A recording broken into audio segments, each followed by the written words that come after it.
In Final Cut Server, you can create metadata subscriptions, an automation that triggers responses based on changes within asset or production metadata. For example, you can create a metadata subscription to automatically transcode a completed asset to H.264 and send it to a web server. To create a metadata subscription, open the Final Cut Server preference pane in the System Preferences. Click the lock, authenticate as the administrator, and click the Automations tab. To create a new automation, click plus and select Metadata Subscription as the automation type. Name the automation and make sure you watch assets for changes. In the Metadata section, select as many criteria as you wish to be met before responses will be triggered.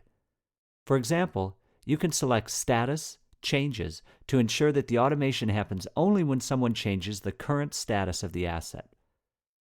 To add another criteria, click the plus button to the right. You can, for example, select Status, Matches, and Completed to make sure that the automation only happens when the status is changed to completed. Click the plus button. Add and name a copy response. Select the FTP server device from the Destination Device pop-up.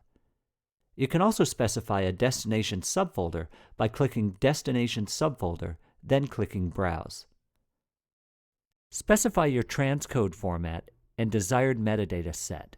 For example, you can select H.264 as your codec and select the media metadata set. Click Continue and Done to complete the process. Now, any time that a user changes an asset's status to completed, a new file appears in the Finished Movies folder on the FTP server in the H.264 format, and a new asset for this media file appears in your catalog. To learn more about automations in Final Cut Server, refer to Chapter 6, Using Automation Setup Assistant, in the Final Cut Server Setup and Administration Guide.